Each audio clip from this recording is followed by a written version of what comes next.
Have you ever wondered after a fun day at the range how this gets turned into this? Then let's go ahead and head into the garage and we're going to show you how it is start to finish.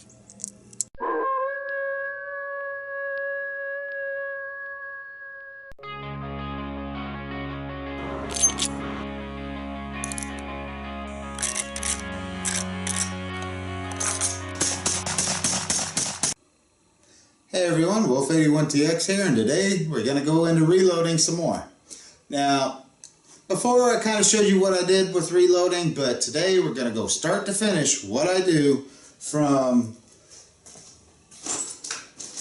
getting the cases that have been fired at the range all the way to the finished product. Now, the first thing you want to do, get yourself a container, or you can just do this doesn't matter. And you want to kind of give them a shake, roll them around, take a look, see if you find anything that, doesn't belong, like an aluminum case with a small primer. Take that, throw it away, and just make sure that everything's in order. You want to see if you can find any broken ones, crushed, something that doesn't belong, like, I mentioned this in a video before, a 40 getting stuck inside of a 45 case. And so you want to try and get those out of there. There's another 40. This is a bag that a friend gave me, and he and another friend, they went out, they shot a couple of different calibers, and while he tries to make sure that they don't get mixed up, it still happens. I mean, I go through it, and every now and then I find them in my tumbler. So, and that right there is what you're trying to avoid, because that means that case is not going to get clean. So, you want to pull those two apart and set the small one aside, or the one you don't reload, whichever one that happens to be. Okay, so we look good. Then I pour them in my tumbler.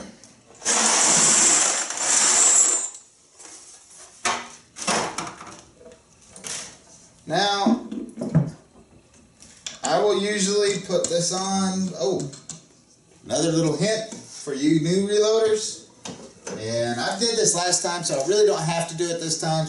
But I will go ahead and throw another sheet in there just to show you. On dry tumblers, you want to take a dryer sheet. Yes, I know this sounds crazy, but just a normal dryer sheet, and toss it in there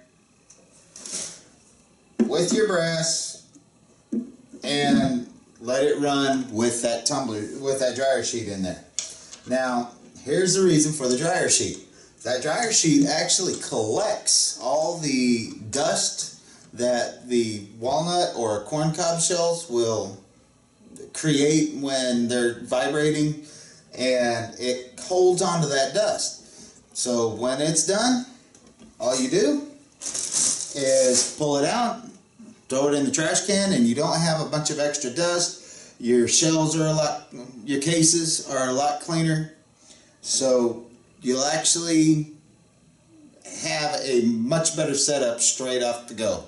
If you've got a bunch of dust, that pretty much defeats the use using a tumbler. If you're getting a lot of dust, you pretty much are going to need to take those, rinse them off in water, and then let them dry first. So go ahead and start that up. And I'm going to let that run for about an hour and a half, 2 hours, and then we'll come back and we'll take a look at it. Okay, they've been in there for about 2.5 hours. We're going to go ahead and take them out and sort them.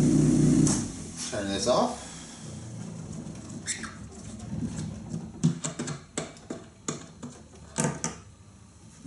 That. Okay, the dryer sheet. Like I said, I've been doing this pretty often, but as you can see, it's pretty nasty. So just take that, throw it away. Now, I don't have any special stuff for this. I've just got a basket. I'll put that in a pan. This is a cheap way if you don't want to buy the separators for it. All you need is just a little basket, costs a few bucks. You just shake it.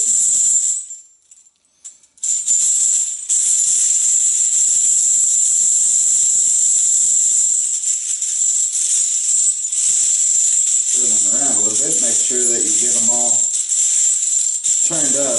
When you shake them, they're gonna want to have the heavy side down. So you'll be able to see if they still got the media in them or not, and that's about good.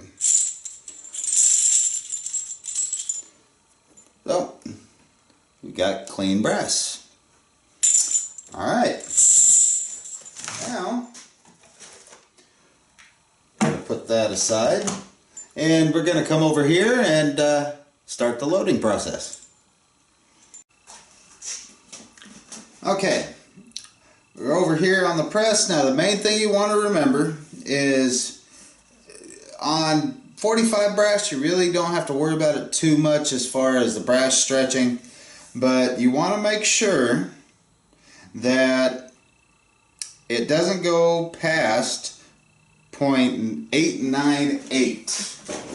So just real quick, you want to take your caliper. Go ahead and save my place real quick. And you want to, make sure that your caliper is zeroed, which mine is. Take a piece of brass,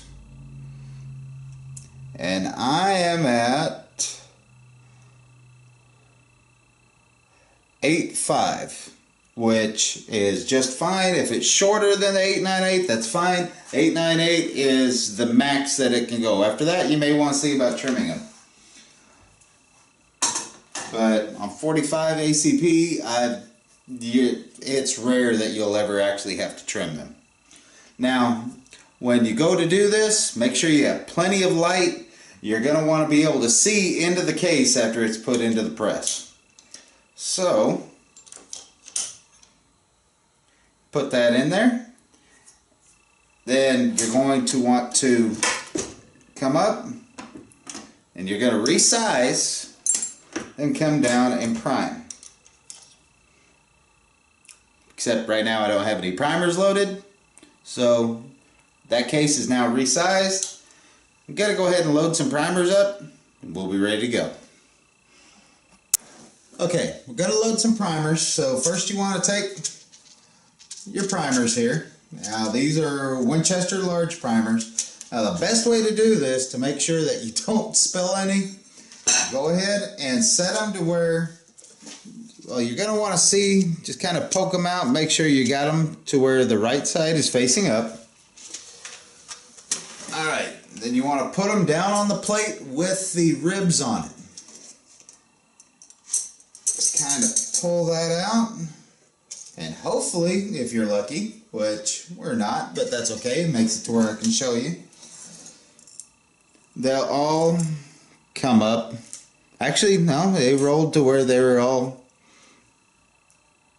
the anvil side up. And if they're not, all you got to do is just kind of give it a quick stir, and they'll all face to where the open face of the primer is up. And that's where you want them for this stage. Then you take your lid, put them up, flip it,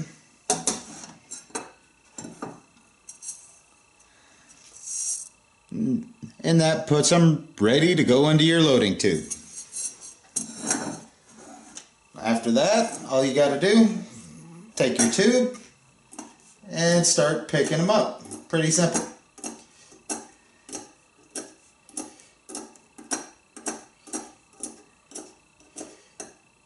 They do have auto loaders that you can get, and they're okay. The good ones are expensive. I forget how much Dillon charges for theirs, but the fact that I can take these and really in not that long of a time, I can get 100 primers in a tube. I mean, I'm not trying to crank out 1,000 rounds in an hour or anything. I'm just loading up a few rounds. Although, well, I've got 100 primers right here, so I'll probably load up 100 tonight.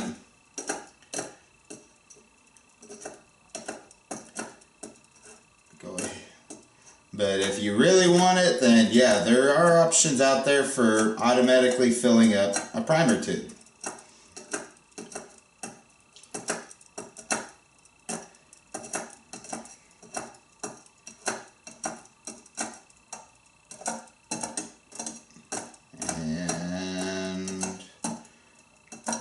There we are. Okay. Now we're full. So you can see, that's the way you want it to look. The end of it, you want the open face of the primer facing up. And on this one, you've got this little pin. You're going to be positioning that on your press, and you're going to pull that pin out and they'll all drop. Going to reposition the camera, and you can see how it's going to do. Okay, here we are. You gotta go ahead and pull this out. This is our primer follower. Now you want to take the clear end on, this is for Dillon, and then you want to pull this out to release the primers. Now, what I do is I take the follower and I stick it in the top, kind of help follow those primers all the way down, pull the pin.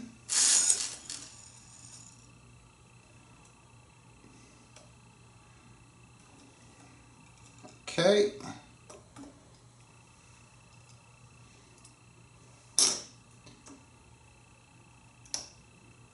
And there we go. Now, on a Dillon, it's got a little buzz. So it warns you when you get down to 3 primers. Now, as you can see, we got a long way to go for that. But now, we're ready to prime. Since we've already sized this case, we'll go ahead and run that through again. Now, I'm going to adjust the camera a little bit so it'll zoom in and kind of show you what's going to happen up close. Okay, we've got it all the way up. Now, this comes back and it picks a primer up from the tube. Now you come down, and that's the resting point. All you've got to do, push it forward, and you've got your primer. Go ahead and zoom back out.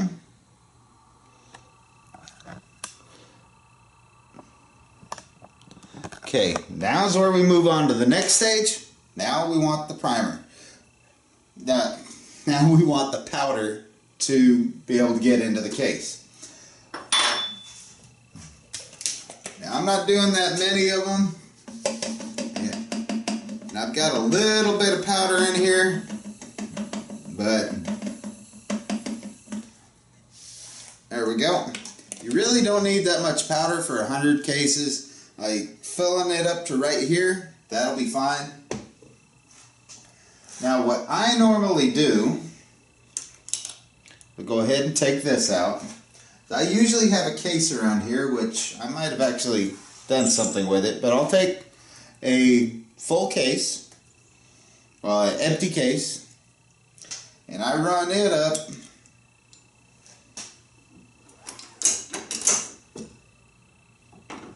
get powder, and then I'll weigh it to see what it is. Now first, before anything else, you want to zero your scale.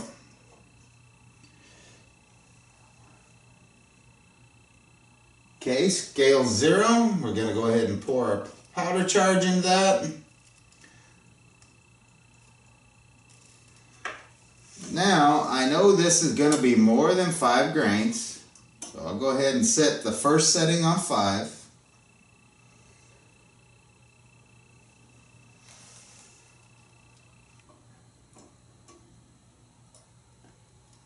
Go put it up. 5.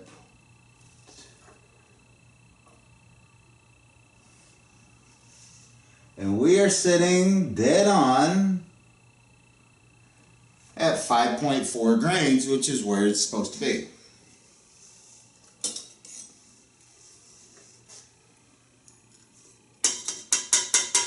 Okay.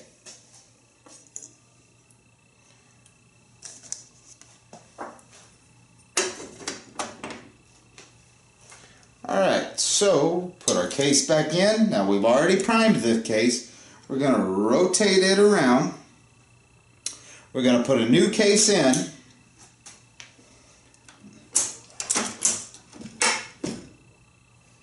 We're going to do size deprime. At the same time over here, we're getting our powder charge. I'm going to come down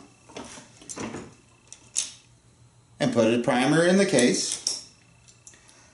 And so we've got powder. This is where the extra light that I have up here, and I've got shining in from over here, which we kind of angle that a little bit better. There we go. You can see in there a little bit better now.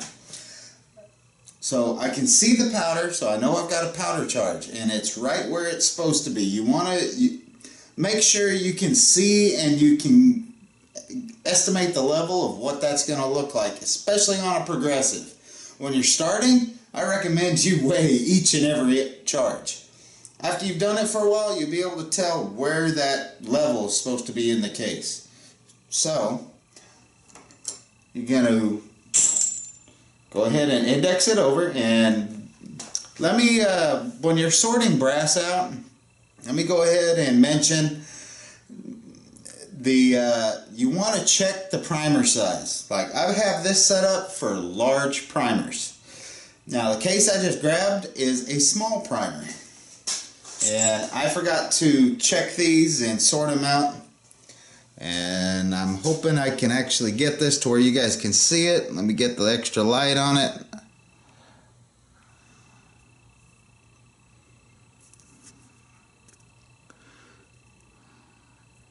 Okay. That's the difference between large and small primer. It might be hard to tell, but there is a difference, and it will be a hassle when you get the two mixed up.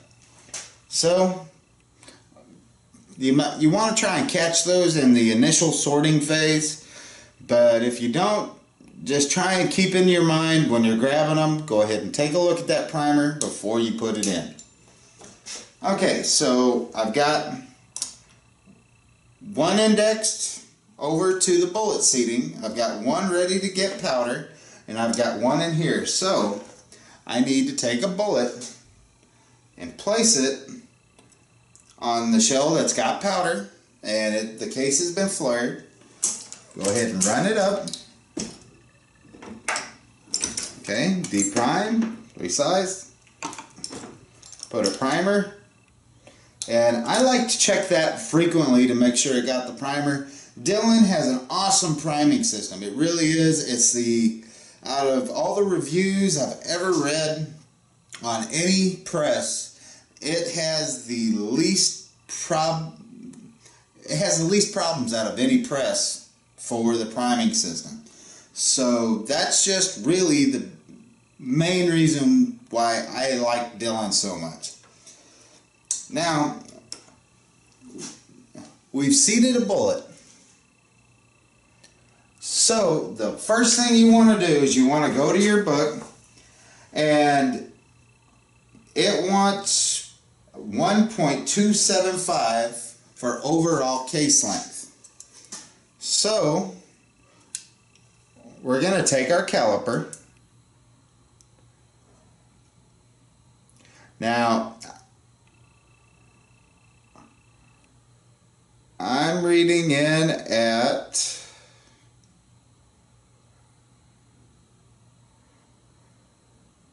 1.265. So I'm actually a little bit too short.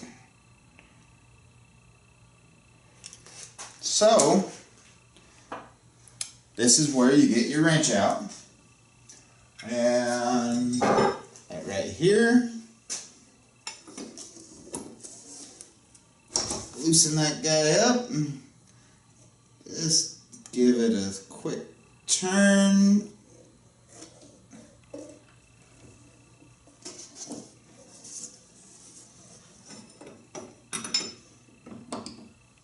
And lock her back down.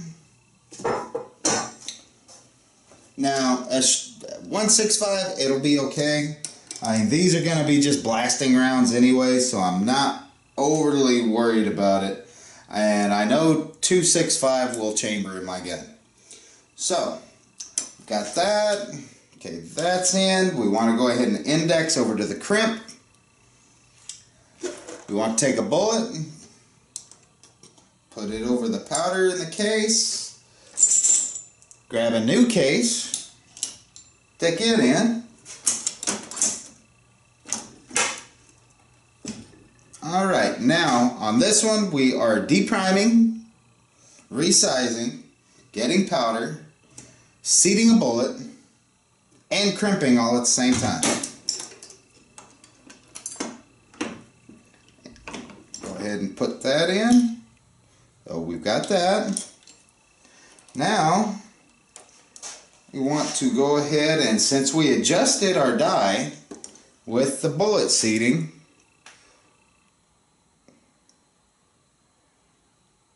we want to check that, and right now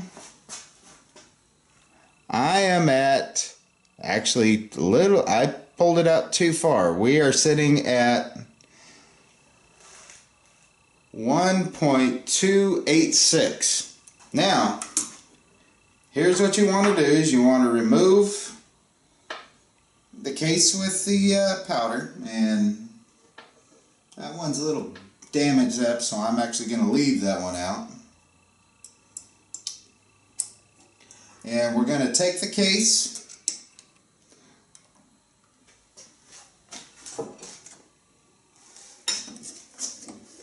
we're going to loosen this up, and we're going to torque it back down just a hair, about half of what we went before. Pull that out. Okay, tighten it. Now, leaving the case in the powder with the powder out, because as long as there's no case there, it's not going to drop powder. Now, since we've also primed this already, we're going to pull that out. We're going to run that up again. Okay, we're going to pull it out. We're going to remeasure. And we are at a dead on 1.275. That's what we're looking for. That's the perfect case length. So we're going to put back in. Now that other case, I missed it in the initial sword. It's got some damage to it, so I'm not putting it back into the rotation. But this one is going back into the rotation. I'm going to go ahead and put that around. Add a new case. Okay.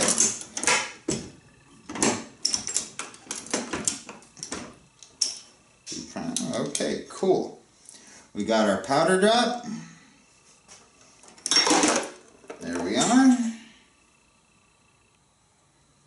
Let's put a new case. Put a bullet.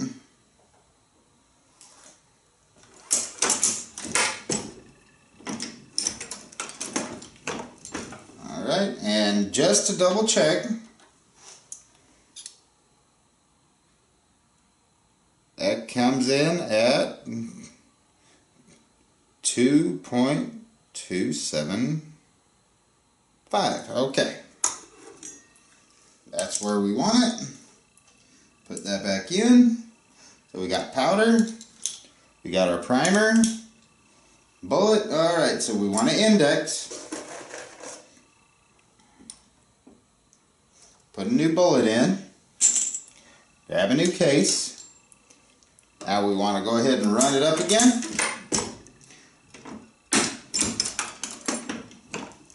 Now, one thing I should have done the first time around, I know it's set the way it's supposed to be. That one, I knew it was going to be off.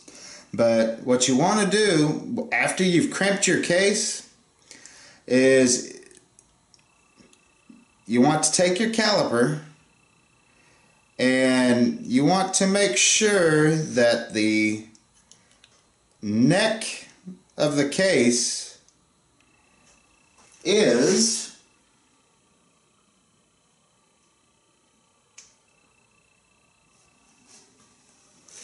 not, you want to make sure your crimp came out well. You don't want it crimped too much.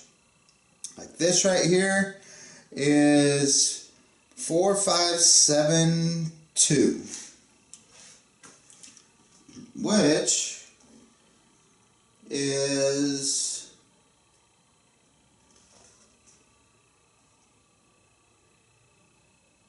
480 is the max that you want, so 4572 is good to go. That's an almost straight case. And that's what you want in 45 ACP. You don't want that bell to still be there, and you don't want to over crimp it, otherwise you're going to have problems. It's not going to fire form as well, and so you want the crimp is not a crimp, so to speak. It's just taking that bell out. Okay, so we're going to load a new case, get ourselves a bullet.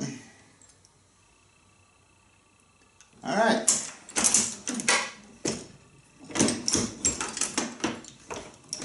And run it up. We've got that. Okay, cool. Now we can actually start going progressive.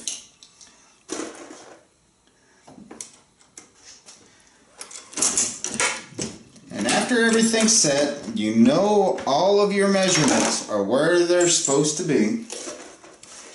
You can actually get a little bit of a rhythm going, and in no time at all you can crank out some rounds. The main thing you want to keep track of is the feel for when you're priming. You want to make sure that you know how it feels when you have a primer in. When you go to that, you're going to feel a little bit of resistance, and if you don't feel that resistance, means you probably don't have a primer there, and you need to take a look and see what's wrong. And see, I know I have a primer in that. I may still pull it out and look at it just because it's human nature. We have to see things. But you'll get the feel of it, and you'll understand what I mean by the feel after you've done it for a while. And it's not just with this press, that's on any press, on any priming situation. You'll get to where you recognize, see, there's another small primer. Okay. You'll get to where you recognize the feel of that primer going in.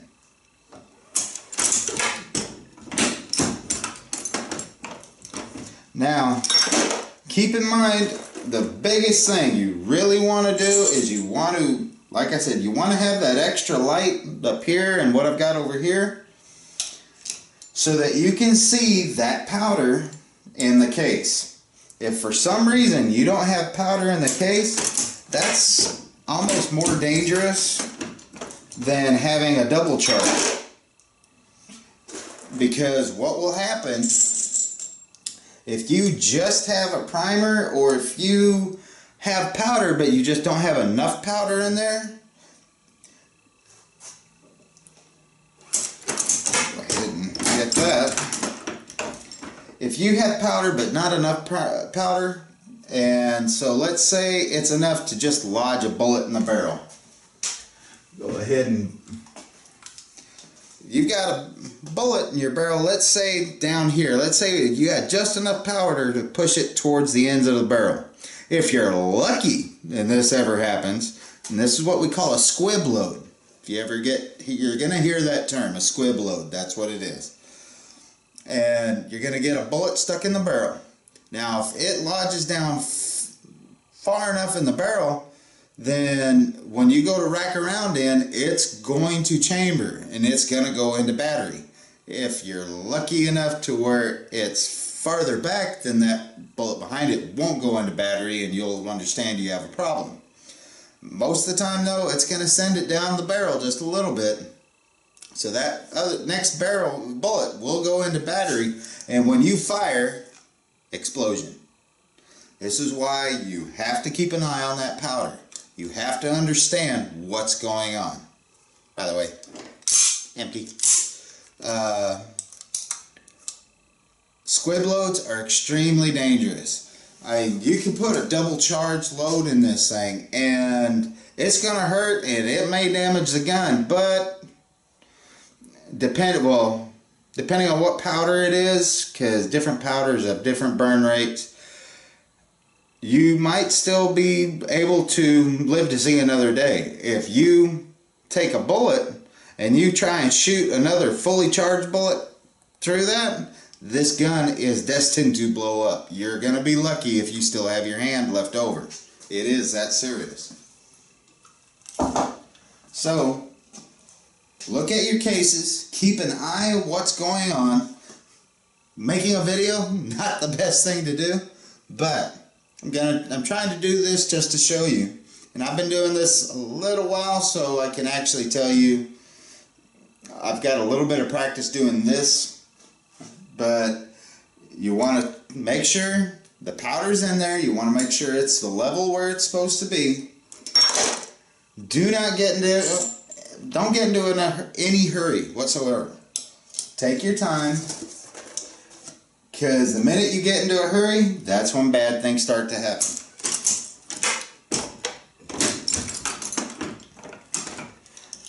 But like I said, you really don't need to get in a hurry. I mean, you can actually, once you get going and you get yourself set up, like here, I'll go ahead and do what I normally do.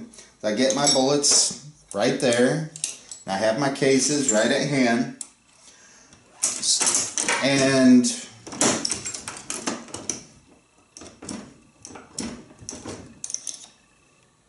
see, there's one of those small. Okay, this is what happens when you have a small primer case, is that primer won't go in. So, alright, here's what we're going to do. I'm going to pull the bullet with the powder in it out.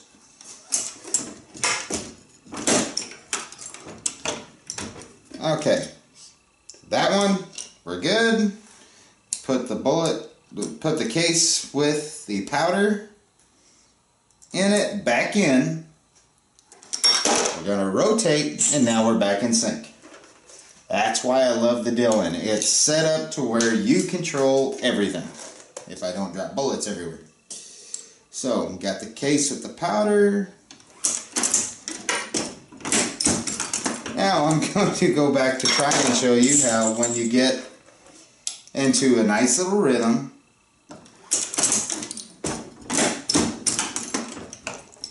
you can actually make a lot of bullets, well, a lot of finished end bullets, and it doesn't take a whole lot of time. Now, if you want to do this as a single stage, then you can do that as well. And I'm going to do that here in a moment just to show you what doing it as a single stage is. Matter of fact, I'm going to go ahead and finish these up.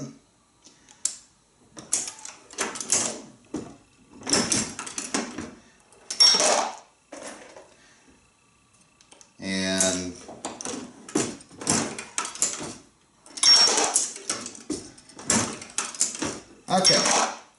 you want to go single stage. Especially for your new reloaders, the best way to do it is start with one case. Okay? Put it in there, resize it, kind of get a feel of how that resizing is going to go, and then prime it. Like I said earlier, get a feel for what priming feels like, pull it out, make sure that primer's in there. Then move on to the next stage. You're going to drop the powder, and you're also going to bell that case a little bit so that it'll accept a bullet. Like I showed earlier, you're going to want to weigh the charge. Now you want to do this from time to time when you get loading anyways, just for the fact that you want to check and make sure your load is still good. And I am dead on still. Okay, so I'm going to put that back in the case. And put the case back in.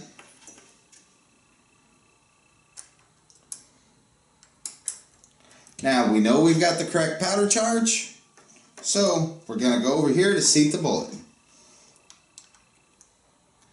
Put the bullet in. Now I'm going to go ahead and pull that out. This is just as if you were doing on a single stage press. You'd be checking this just to make sure it's all correct. And that's correct. Put that back in. Now on a normal single stage press, you'd be swapping dies at this point in time as well, if you were doing one bullet at a time. On a single stage press, the best way to do it is take, let's say I was going to do 20 bullets. I would resize and all those bullets, all those cases, all those cases at one time. Then I would prime them all. Then I'd give them all a powder charge, all a bullet, all crimp, so on and so forth. So this one's got a bullet on it. Now we're going to move to the crimp. Now I know you guys, let me pull that out of there real quick. I'll see if I can show you what it looks like. Alright, there it is focused, and you can see a slight bell to the case right at the mouth. That's to make it to where that bullet will be seated in there, or to where you can sit it on top without it falling all over the place. Now the crimp on a 45 ACP, that's what this crimp is for, is just to take that out. And so, wait till it focuses. There you go. No more bell. And that is how you would use this unit as a single stage. It's just one at a time.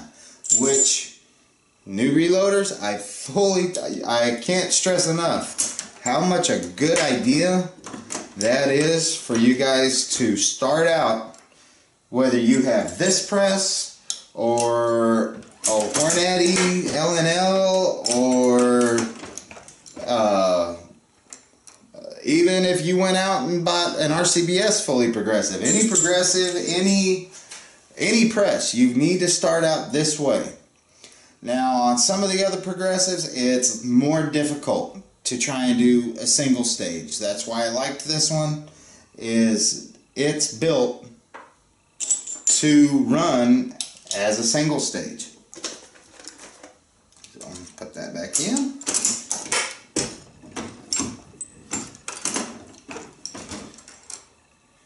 And now we are back into fully progressive mode.